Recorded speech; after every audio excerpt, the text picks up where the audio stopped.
A very good morning from wherever you are joining us from, or watching or even listening to us on Family TV and radio this morning. And we're so excited to be here discussing important matters, important issues, that is money.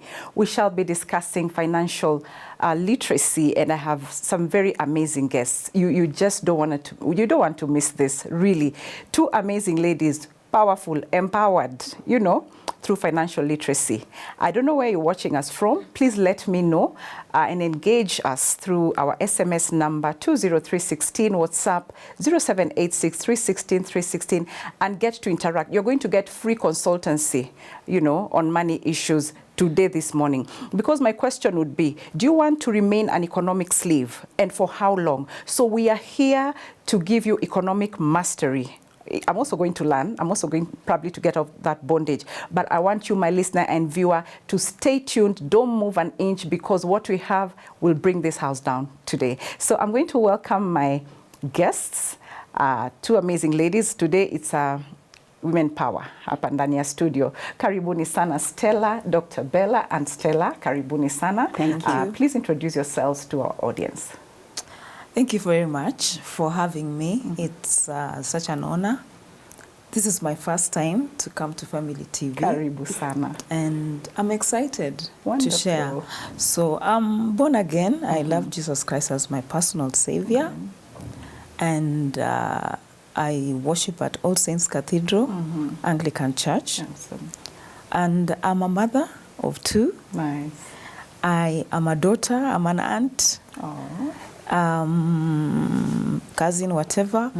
And I also am a professional. I deal with issues that are tricky in terms of how to keep data safe. Wow. And currently I'm doing that at the British Council.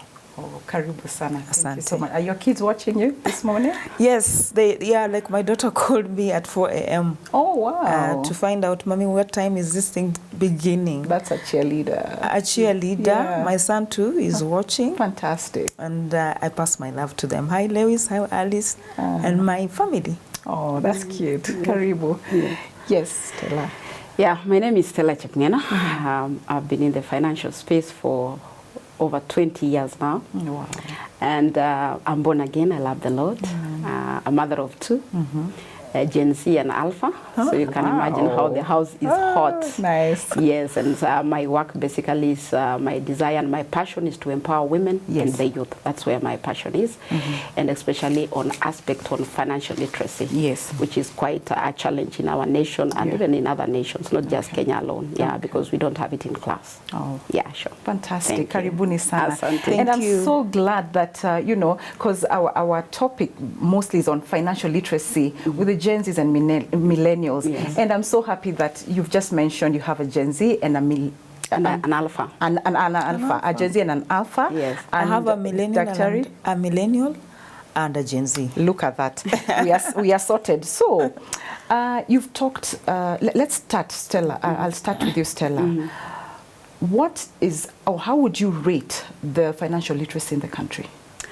I would say that there's a great improvement, and the reason why we have a great improvement in terms of financial literacy is because of the digital space. When the digital space opened up and people are able to go online on Facebook, on Twitter, on TikTok, people have been able to get information. Unlike in the past, when we didn't have such kind of technologies to be able to help us understand issues to do with money, when we were learning from people, around us, and we couldn't get this information. Secondly, we've seen institutions, even the government and other private institutions coming up very strongly to be able to do financial literacy, because we realize that if we don't have that knowledge, we really find it very hard within living out here, especially when it comes to issues of how to handle money. And when we talk about money, it's so wide. We have issues of taxes, we have issues of investments, insurance, and all that stuff.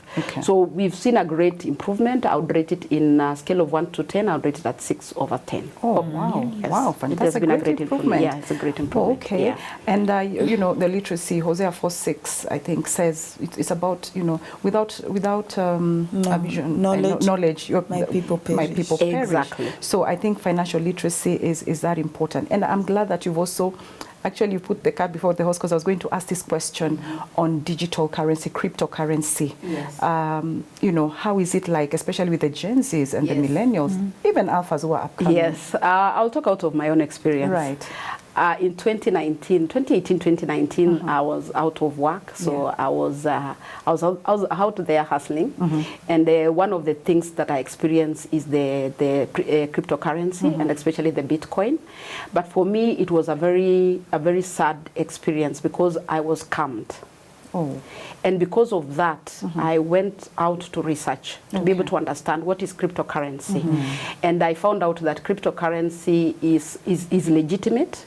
Is only that we have people who have used that space to be able to scam others. Yeah. And therefore, with the coins that I've seen so far is Bitcoin and Ethereum. I know there are quite a number of coins that are out there.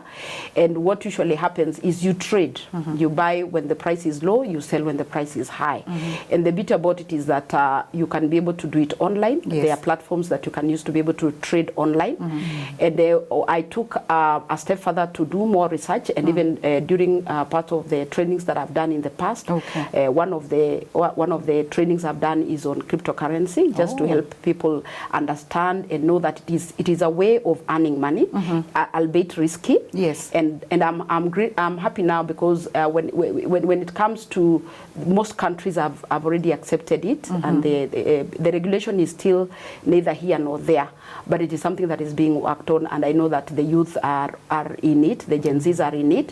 It's only that separating the scammers from the real deal. But when you do it yourself, because I've once done it, I've bought the Bitcoin and I've sold it and I've got money. Okay. So if you do it yourself, you are able to do it well. But most of the time we find that there are quite a number of scammers online. But it's a legit thing. Okay. Any regulations on the same digital? The regulations that I've seen so far, it could have changed, is on forex trading. Okay. Where we have companies that are being regulated by CMA. Yes. To help you trade within the country. Okay. But for cryptocurrency, at the moment, I wouldn't say that I have such much information about it, but it's something that we can be able to research and be able to get that. But for forex trading, I know that there are companies that have been regulated by CMA, Capital Markets Authority. Yes. And therefore you can trade with them legitimately. Awesome. Yes. Okay. So what I always say, I caution people is that there's a lot of scamming, especially in that Out space. here. Yeah. But I'm very sure most governments now have gone out to be able to regulate this space, so that we can be able to trade carefully. Okay, Yes. thank you so much. Yes. That was quite deep, quite Yes. profound. Yes. Now, there's something I skipped, and you guys, I don't know if you're happy or you noticed. Yeah. There's a relationship between these two guests of mine here, and I don't know, I think I'll give Dr. Bella the chance to tell us how you two are going to, because even from their dressing, you can tell these people are, they are friends, they are close. So please tell us, Dr. Bella, how you got to know Miss Stella. Brilliant. I tell you, I think it was just a God-sent opportunity. Yes. And the dressing code was coincidence. But it's good that, of course, we could in sync with the dressing. Yeah. I think it was either 2017, 2018, when I'm driving to work. I used to always tune in for the devotion. Right. On family TV, family radio. Yes. And when you tune in for devotion, then it was Pastor James. I used to really enrich myself. My intention was to listen to the devotion. Yes.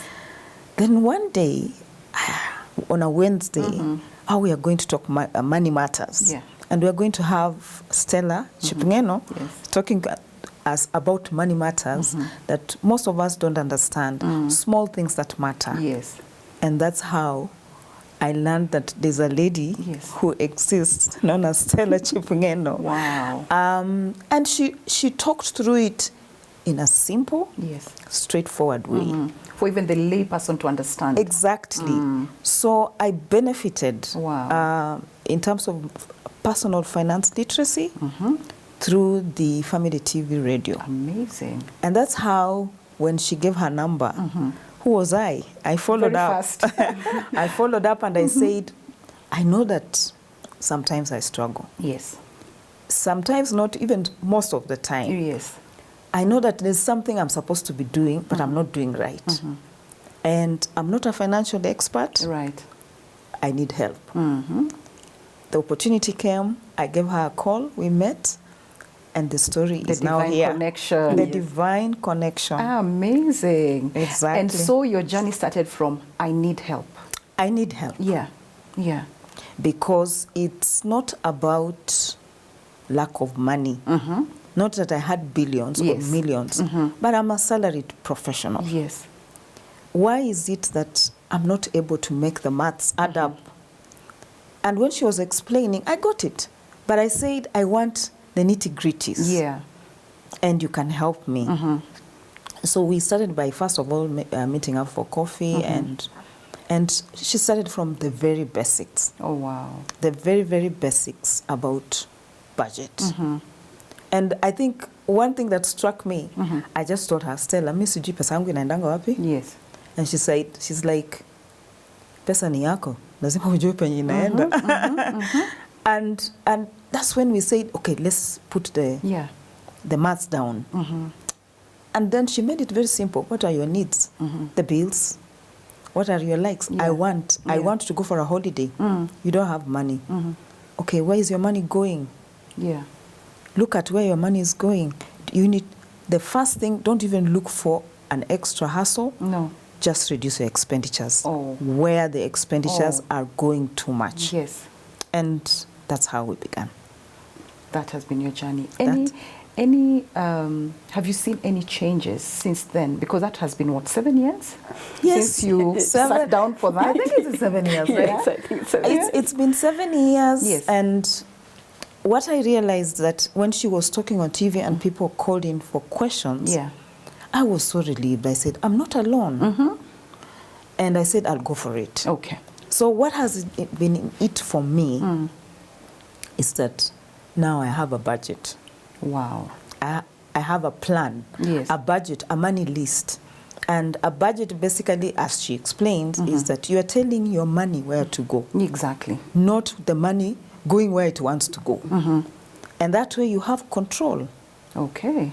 So a budget is basically a money list where you have to put your needs, your wants, your likes, and your loves. You become a financial expert yourself. I can see that. Now, Thank you. Stella, Yes. talking about budget, is it one of the principles of money? Is it that important in financial literacy? Yes, it's important, but I would twist it a little bit. Yes. The first thing you need to do, even before you do a budget, is to track where your money is going on a daily basis. Daily basis. Daily basis. Yeah, there are those who track by writing in a book. There are those who track by using maybe an Excel. There are those who track by using some tools in the digital space. Yeah. The most important thing, first of all, before when you talk about a budget, is to be able to track so that you know where your money is going. Okay. Most of us just do a budget, but after that, they don't track to be able to know where is our money going. Yeah. So after you have tracked, you are able to know now at the end of the month, this is my real budget. Yes. The realistic budget. So you work out the budget. So for me, I always say track your money, then do the budget. From there, you use that budget now as a guide moving forward, so that the principles of money, well, they always say, where is my money going?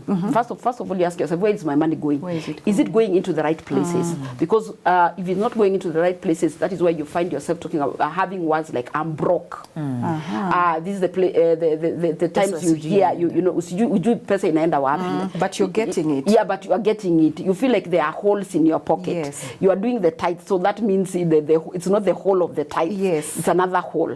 So budgeting is one of the biggest principles when it comes to financial literacy. Awesome. You can't work without a budget.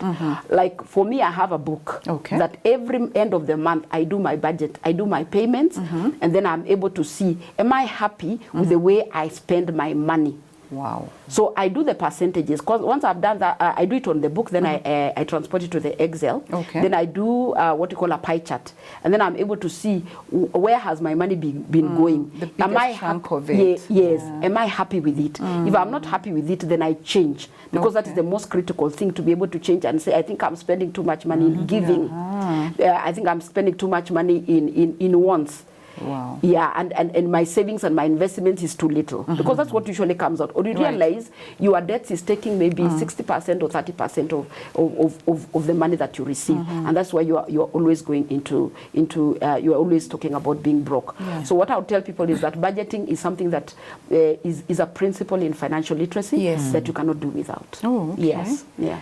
So back to Daktari. Yes. What are some of the tools? Are there any tools or resources that Stella helped you with to help you, like investing, saving better, you know, that personal relationship with your finances? Yeah. Are there any tools that, you know, and you can share with our viewers and listeners? Absolutely. The first things first, we had to make the money know where it is. Yes. The distribution of the resources. Okay. Budgeting. But she actually made me have, like, I don't know how many exercise books. I was tracking my expenses. And then we thank God, Wow. Safaricom M-Pesa statement is such a powerful tool, because all of us use M-Pesa. Yeah, most of our payments. Most of our payments. It's very sound for you to print out the statement. Yeah? Yeah. She also told me, you actually need to know, have you saved anything anywhere? And what are you saving towards? So savings. So you are saving for what? You have to have a goal. Not just let me save. You have to have a goal that if it reaches such an amount, Yes. pull it to something else. And she also told me, you can have an alternative pension fund other than your employers, which was very key. Wow. Because we all think, my pension. Yes. The employer would. But you see, tomorrow is unpredictable. There's COVID, there's retrenchment, there's there's sickness. Life is unpredictable. It is. When she talked to me about it, and we looked at my circle savings, and those are the kind of vehicles. And she told me about places to put, like, in stocks, bonds. I didn't know. I used to think that those are things that you need so much money. And we thank God right now, it's very easy for people to access these videos on YouTube. Yes. And people are talking about it. The banks are interested in selling their products more than making you literate. So now people are coming out and saying, hey guys, you can buy these products. The same things she told me 7 years ago.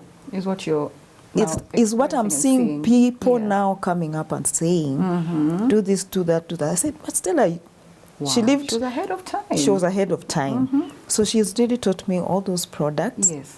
I'm still work in progress in some places. Yes. Like crypto. I have never done crypto Yeah, because yeah. I'm not very risk You're averse. jittery about it. Yes.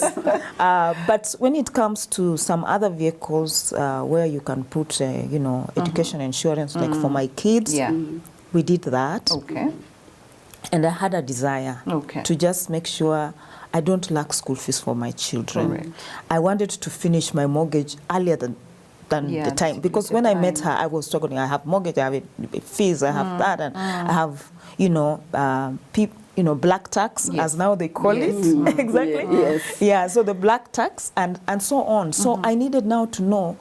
She came up with all those what we call Tools the and divisions. strategies. Yes. 10% to Almighty God. Yes.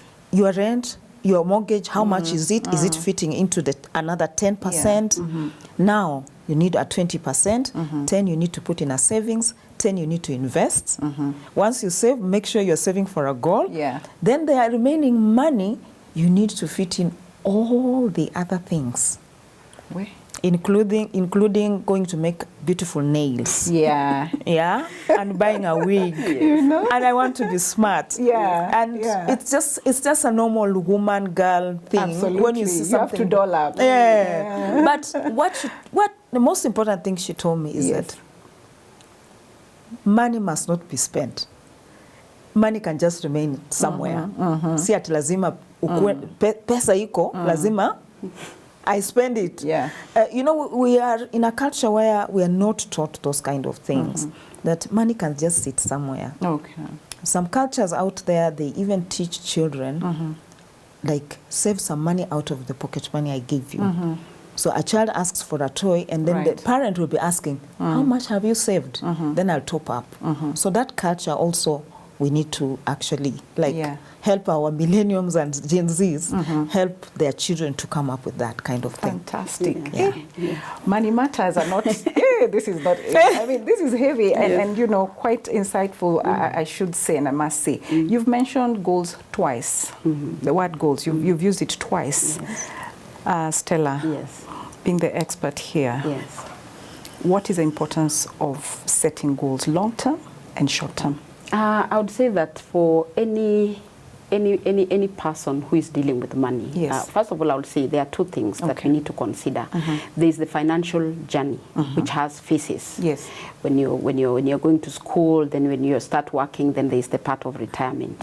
So if you understand that financial journey, you'll be able to understand many things, even setting goals. The other second thing is about money personalities, but we'll come and talk about it another time.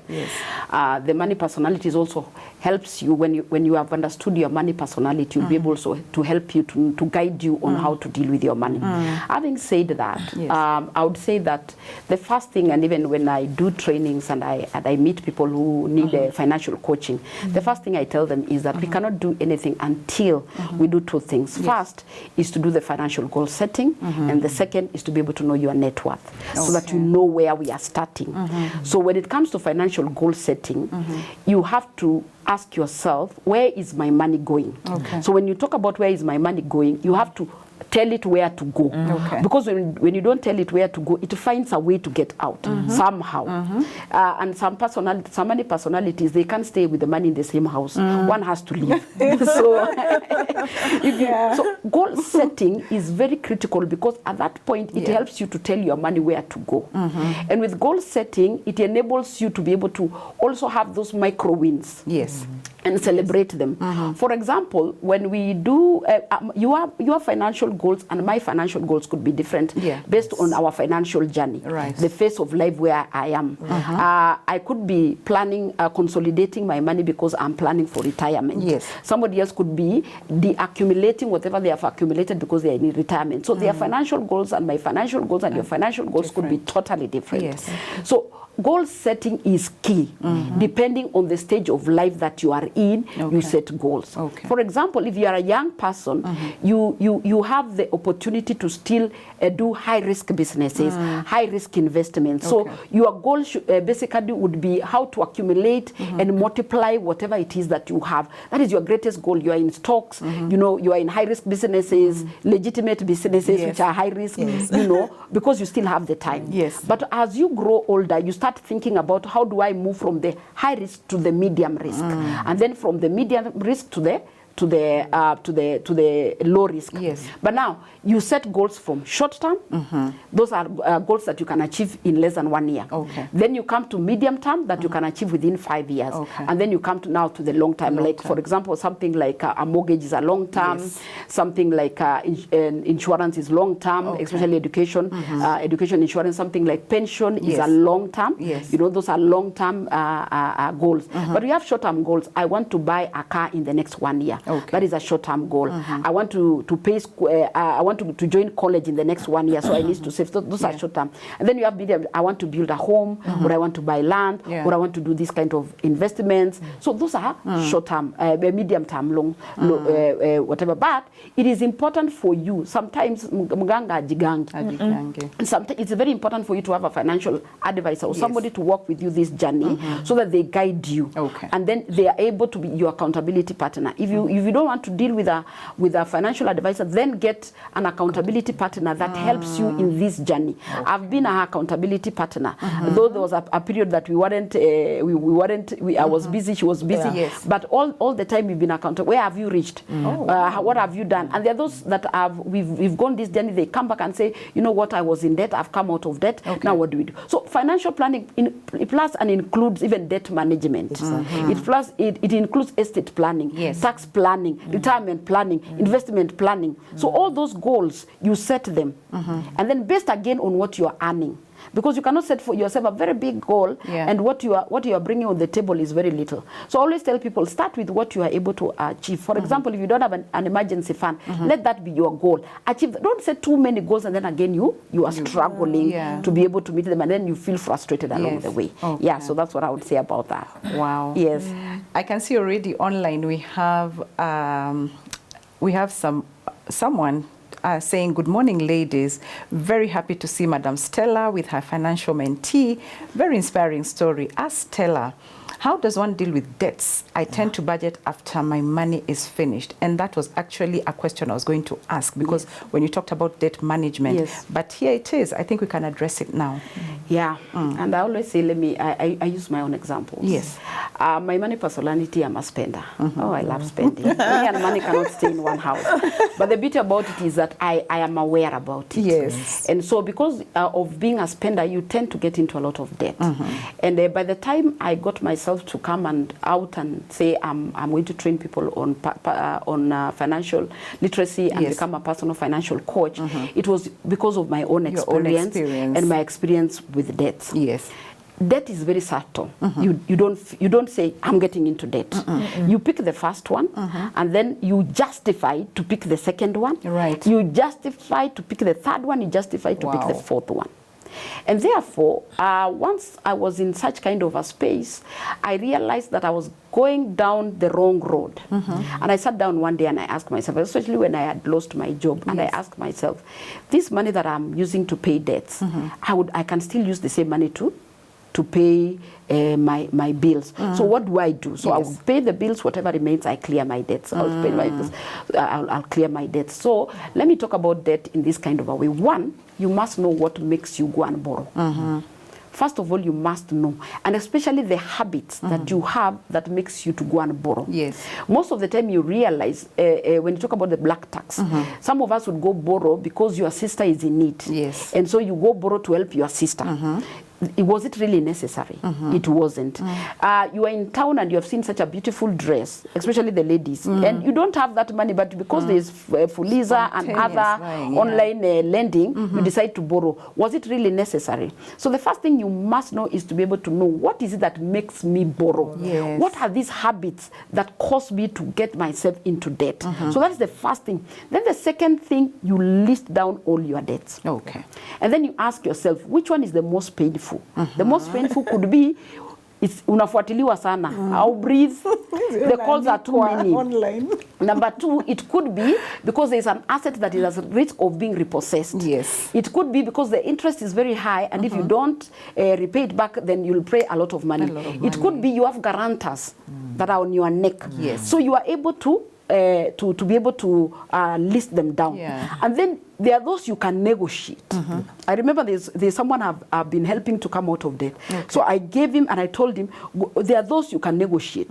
So go negotiate. Because you have so many debts, the list was almost 20. I told him, then there are those you consolidate. You find somebody to consolidate for you that debt, and then you only have one debt or two debts, then you have already paid the others, and then you only have one to pay.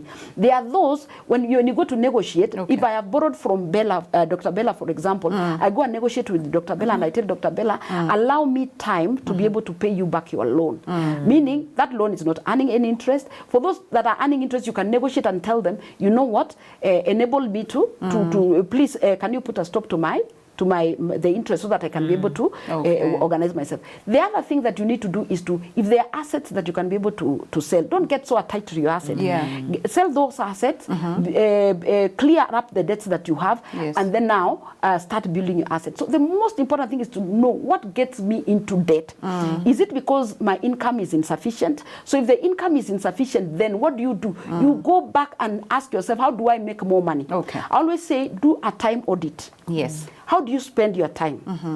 With a time audit, you are able to see that there is a time, 1 hour, 2 hours, 3 hours, that you can build a skill. That skill can be able to earn you money. But let me tell you, Sally, that people are lazy. I can tell you that for free. Okay. People are lazy.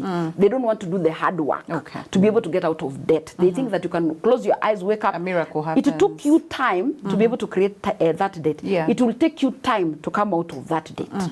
Yeah, so the decisions now you make moving forward, you should be very, very careful to ensure that you don't get back there. Yeah. And it is very, I wouldn't tell people it's an easy thing because it's a habit you have created. There is a high probability of you going back to debt even when you have finished that debt. That's why you need somebody to handhold you, to be able to have these conversations. Yeah, to have these conversations with you and to be able to help you. Debt is not a bad thing. Though in the Bible we are told that the borrower become a slave to the lender. So you need to make a choice. It's a choice thing. Yes. Yeah. Thank you so much. Yes. That is amazing. In fact, I think we'll also talk about good debts. Do we have good debts and bad debts? Yes, we do. Yes, and then there's a question also for Dr. Bella. Ask Dr. Bella how important is mindset when it comes to financial success she has achieved. How important is mindset when it comes to financial success? Extremely important.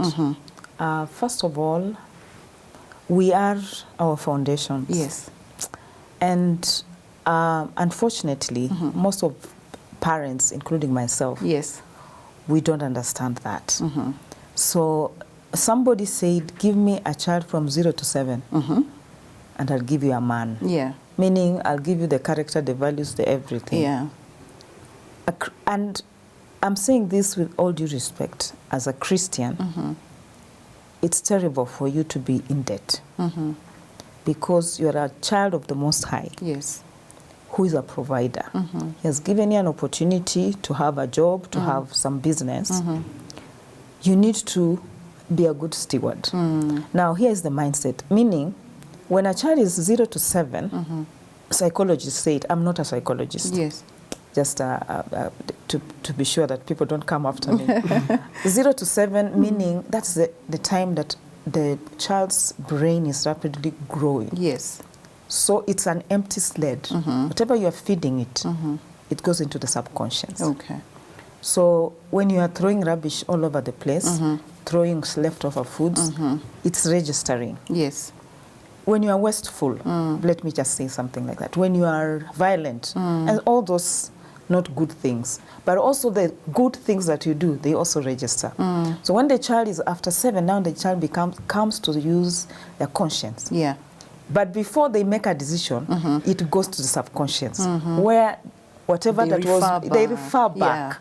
So that's why you get somebody can litter on the streets because what walikuwa tu wanatupa takataka. It's fine. Small things like that. So mindset has just to foundational. But no, there's nothing that is impossible to learn. Okay. However, habits die hard, both good and bad. Yes. That's why sometimes it's very hard to change somebody's religion because it was sealed in there. So for you to be able to change the mindset, you need to understand, as Stella has rightly said, what makes me spend. Okay. I need to change. And this, let me tell you, Sally, money is not a respecter of anybody. No. I have a title. You're calling me Dr. Bella. Yes. But I didn't have financial education. I had the elementary education, because we have 3 kinds of education. You have to know how to count, read, and write. That's elementary. Then you go to your skills. I'm a privacy manager. I have the skills. But you don't have the financial skills. Remember, even a professor who is teaching finance needs the financial skills. Exactly. That's why you might get a professor is broke, but he's teaching finance. Yeah. Which means there is a separate skill set to help you change the mindset. And part of my success, I'm still work in progress, but part of my success is accepting to continue learning. Even when Stella set me off, I had to continue learning. I had to continue learning principles, like Elizabeth Warren's principle of, I think, 50, 20, 30. Yes. The senator for US. Yes. She came up with a very good principle. But that one is like post-tax. So you also, as Stella rightfully said, you need to have the context. Okay. You know, money also is geographical. Our African countries, our money fluctuates with the dollar rate. Yes. You have to be careful. The other day, my brother was telling me, when he was employed, he's a professor. When he was employed, he was earning about 13 or 15,000 in 1993. But he could save in a circle. and he saved in that circle until that money got to about 800 plus thousand. But also our systems are cruel. Yeah. The circle collapsed with all his money. Oh, no. So we also have some work to do here as a country. Let the institutions be kind to people. People are trying Yes. to save. Why would you be collapsing a circle with all the money? Yeah. So the mindset aspect is a journey. You learn as you go, and when you see that you have made progress, is good. Okay. So you start with one step. As they say, a journey of 1,000 miles starts with one step, but you must take that step. Yes. And to the right direction. Okay. And you need the help. Okay. Like people Of like personal financial yes, coaches. exactly. Yeah. Because if you don't understand, you don't understand. Yeah. That's true. Okay. Yeah. It seems like you know, money. If you disrespect it, it will also show you dust. Yes. It's an Yeah. apologetic. It is. And also, if I may go back, there's a question, and I think it's addressed to Stella. The person says, "Thank you, guests. This is timely. Please, Stella, ask Stella, how about money lending apps and black tax? How can we avoid them to make a difference in one's personal finance with this economy?" Yeah.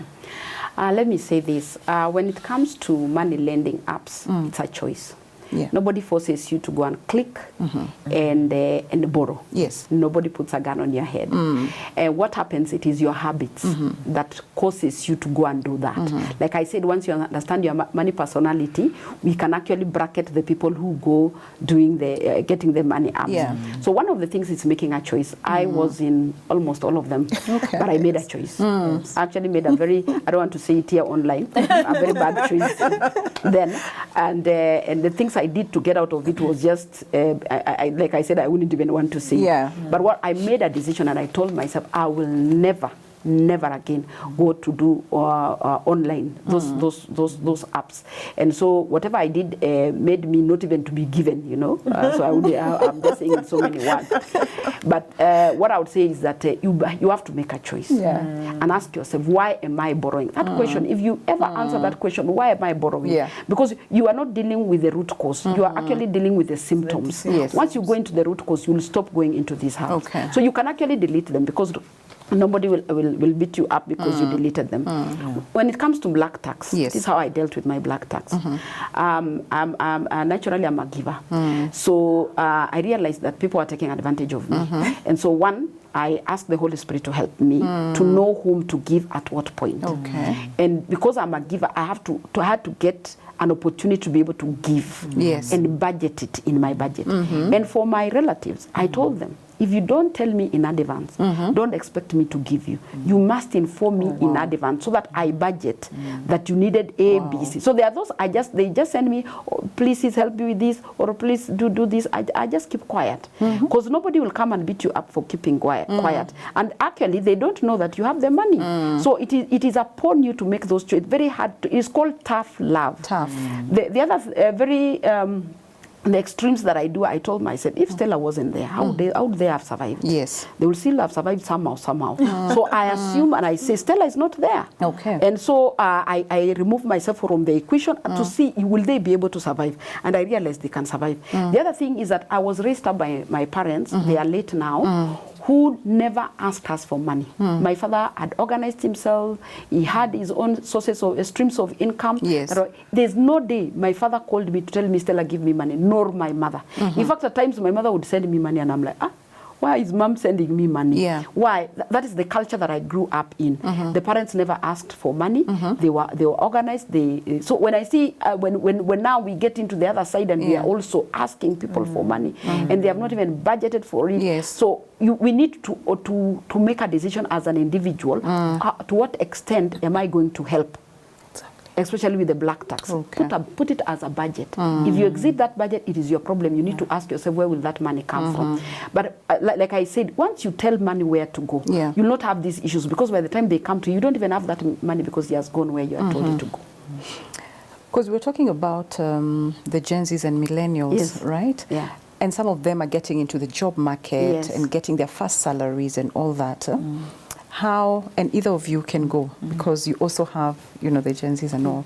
How would you like advise them or encourage them to save, even just to in terms of going into real estate, for example, because most of them now want that kind of security, a home. How would you encourage them to go into that? Like for your own children, Daktari, what do you tell them? How do you guide them? Thank you for that very good question. And that's foundational. Now that we learned also late, we gave birth to children. By the time we were learning, they were also out of the foundational stage.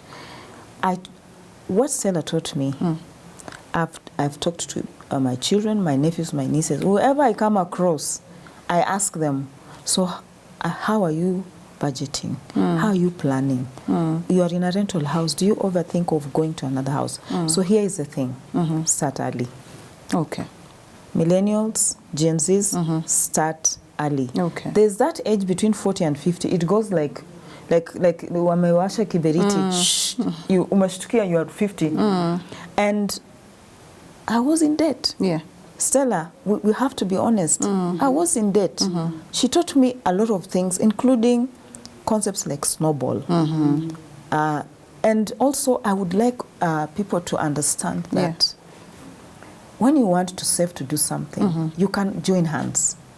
These young people can join hands. Okay. There are so many people who are joining hands in terms of alumni, in terms of relatives, family members, or in terms of co-workers. Wow. Safaricom workers have built a really an estate because they came together. Yeah. If you think your money is so small, join hands. Okay. There's good in working together with others. That unity. Yeah. That unity can help you get to your financial goal faster. Okay. Especially if you are still at the stage of our children. Okay. And no money is little. Okay. The Indians are very frugal. They count even a cent as a profit. They count even a cent as a profit. Okay. Na wewe hujui hata shilingi moja imeenda wapi. It seems we have a lot of people watching and listening to us, and there's another question. Of course, it's directed to this one is to the experts in the house. Yes. So they say, good morning, listening to you on radio. How do you rebuild after a setback? I lost my job and all my savings are gone. And then the second question again for Stella is, at what point do you say, I'm financially independent like Stella's parents? Yeah, sure. The first question, I'll tell you out of experience. I didn't lose my job. I decided to quit when I was 39 years old. My plan was to quit at 40. Okay. I quit at 39, and I thought I knew it all. So I quit. I was organized. I knew I'll get out there, do business, and thrive. Mambo kwa ground is different. So I get out there, and for 6 years it was really tough because I used all my savings. By the time I was gaining ground, it took me quite a lot. And I always say I'm one person who benefited from the COVID-19 because that's when online things came up, and now I was able to go online. I was able to train. I was able to give free talks. I was able, and out of that I was able to get some businesses. But I would say this, that during that period I exhausted my savings. You know, things just went haywire. But I thank God, because when I was able to regain, first God blessed me with a job, so that helped me to be able to regain. But when I got the job, I had one goal: to really save. And for me, I save in the circle. Okay. I really saved, you know, like every coin I would get, I would just throw it in the circle. I would just throw it in the, and every year I would set a goal. And I tell myself, this goal I want to reach this amount of money. This goal this year I want to reach this amount of money. Okay. Every year I set a goal. So that you have to look for a source of income for you to get back. And I always tell people, at some point I did insurance sales. Okay. It's not one of the easiest things. I didn't like it, but it was giving me money. You know, so there are times you go out of your way to do the things. I was sharing with my friend here, and I was telling her I sold food for 3 days. Wow. Yeah, my business of 3 days, a story for another day. You know, I had to do whatever it takes to be able to earn income. So if you want to bounce back, you remove your titles, you put it aside, do whatever it is legitimate that you can do to be able to get money. And then when you get that money, you, like we have said, you must tell it where to go. And where to go, it must go and earn you more money. So for the second question, when you talk about financial independence, financial independence is where you don't have to worry of what you will eat. You don't have to wake up in the morning to go look for it so that you are able to eat or to be able to meet your bills. Yeah. What does that mean? That means you have already created sources of income that either depend or does not depend on you. So we have what you call active and passive income. Okay. Well, as you grow older, you tend to create more of a passive income that does not depend on you. Yeah. And then when you are younger, you are more of doing the active income. Okay. So when you talk about financial independence, is where you have passive income that is equivalent to what you need and even surpasses what you need for the month for you to survive. Okay. So, and this could come from different sources of income. Let me just share a little bit of how my dad did it. Sure. My dad had rentals. He had a shop. Okay. He had cows, so they definitely had milk, and he could be able to sell the cows, the sheep. He also had a posho mill. Wow. He had tea. I come from a tea growing area, Yes. so we also had tea.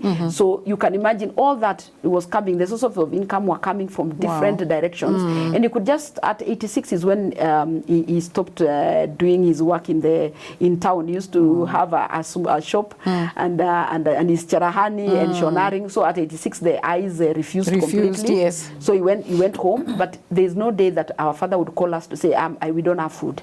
So he had already put systems in place where if he didn't have enough money, he would sell one of his cows or his sheep, and the money from the tea was coming in, the milk was coming in, the rentals was coming in, the portion meal was coming in. So you need to learn, and I think another time we'll come and talk about that, to how you create different income streams so that you are only not dependent on one. Okay. Yes. Okay. Yes. I think because of time, I'm sure you don't believe it's already an hour gone, but maybe Daktari, what are your final remarks probably on the whole financial literacy concept? Advice, what you benefit, anything to our viewers and listeners? Yeah, I think from my own example, don't assume you know. Okay. You need to learn more. Don't rely only on one source of information. Rely on more sources of information. Rely on experts. Right now, courtesy of Stella, I have an Excel sheet. I was using a book with her-first, and we graduated. Okay. Even with financial education, you need to graduate.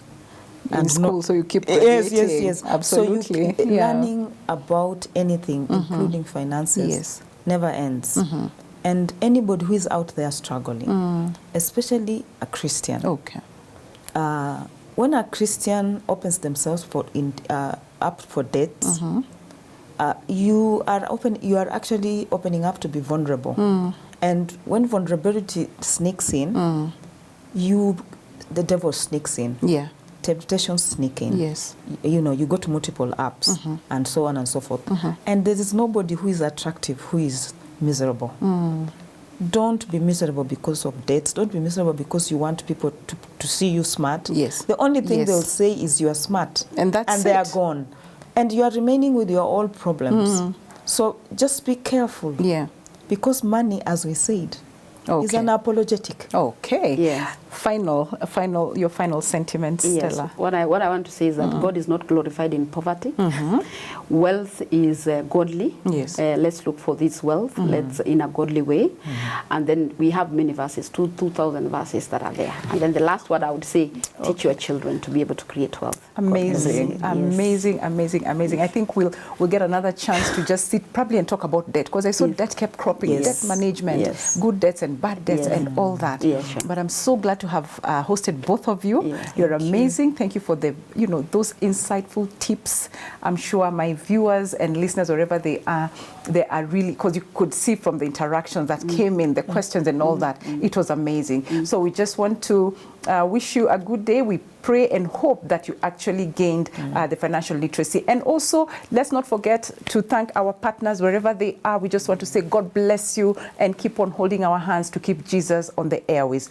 Have a fantastic day, and let's meet tomorrow on relationships. We'll be talking about shared responsibilities, and money, of course, will be included. God bless you.